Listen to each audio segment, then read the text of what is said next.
Hi, this is వేద. మీకు last వీక్లో చూపించాను కదా కొంత నేను వేసే లేఅవుట్ గురించి. ఆ లేఅవుట్ తర్వాత జస్ట్ కొంత వర్క్ నడుస్తుండగా మళ్ళీ చెక్ చేద్దామని ఒక 2 days కంటిన్యూస్గా వెళ్తే అక్కడ జోక్ ఏంటంటే, చెప్తాం కదండి ఏ పనైనా వాళ్ళు చేసేస్తున్నారు మనం ఎందుకు చేయలేమని. నేను ఆ టైప్, వాళ్ళు చేసేస్తున్నారు మనం ఎందుకు చేయలేమని దిగాక ఇప్పుడు వెళ్ళి చూస్తే అసలు అక్కడ మనుషులు కనీసం నేను ఎంతసేపు ఉన్నానో అంతసేపే పనిచేశారు. తర్వాత పని చేయలేదు. దానికి ఒక స్టోరీ చెప్పారనమాట. సో వాళ్ళది నేను ఎలా తీసుకుంటానంటే అది పాజిటివ్గానే తీసుకుంటాను. ఓకే, పాపం వాళ్ళు నిజమే చెప్తున్నారేమో అని అట్లీస్ట్ ఒక ప్రశాంతత ఉంటుందన్నమాట. సో వాళ్ళకి చెప్పేసి వచ్చానమాట, బాబు మీరు కొంత అంటే మన లేఅవుట్లో కొన్ని రాళ్ళు ఉన్నాయన్నమాట. ఇన్ కేసు మనం ఒక ఒక చిన్న ప్లాట్ కొనుక్కున్నా, ఇప్పుడు కొంతమందికి ఒక 2 చెట్లు వేసుకుని ఒక చిన్న రూమ్ వేసుకోవాలన్నా ఇప్పుడప్పుడే మనకి ఒక డౌన్ ద లైన్ 7-8 years పడుతుంది. ఈ లోపల ఎవరైనా సరదాగా రూమ్ వేసుకుంటే, మొక్కలు వేసుకోవాలంటే మళ్ళీ స్పెషల్గా వాళ్ళు మట్టి తెప్పించుకుని వేసుకోక్కర్ లేకుండా ప్లాన్ చేస్తున్నాను అనమాట. సో అందుకనే వాళ్ళని అంత రిక్వెస్ట్ చేసి బాబు మట్టి తెప్పించండి అని చెప్పేసి వెళ్తే, వాళ్ళు కనీసం అక్కడున్న కొన్ని రాళ్ళు తీయమని చెప్పాను, అది తీయలేదు. సో మళ్ళీ వాళ్ళకి అది చెప్పేసి మళ్ళీ మనకి ఇప్పుడు లేఅవుట్కి ఒక వాల్ కడదామని డిసైడ్ అయ్యాను.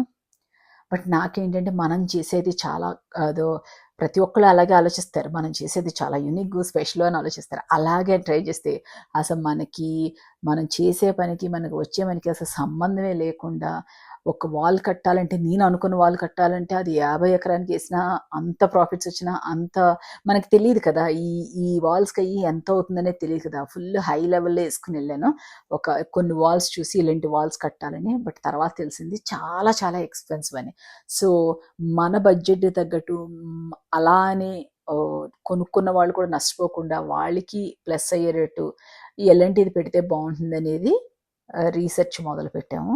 సో ఈ రోజైతే ఇటువంటి వాళ్ళు డైరెక్ట్ అంటే మనం ఎవరో కొని పట్టుకొచ్చి వాళ్ళు ఫిక్స్ చేసేటట్టు కాకుండా, ఎవరైతే తయారు చేస్తున్నారో వాళ్ళ దగ్గరికి వెళ్ళి వాళ్ళనే కొటేషన్ అడిగామన్నమాట.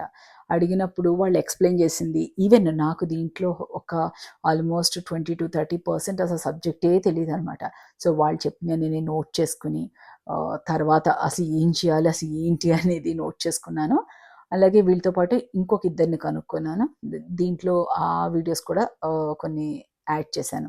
ఏం లేదండి, చేస్తామని దిగాం కదా, కష్టమైన నష్టమైన దిగాము, చెయ్యాలి.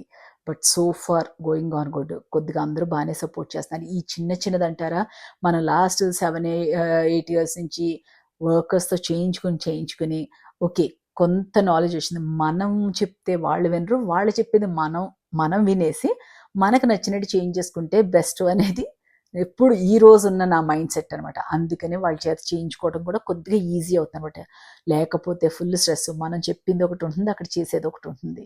సో ఇప్పటి వరకు అయితే 2-3 చోట్ల కొటేషన్స్ తీసుకున్నాను. చూద్దాం ఎంతవరకు ఎలా చేస్తానో, మీకు మళ్ళీ నెక్స్ట్ అప్డేట్ ఇస్తాను. Thank you.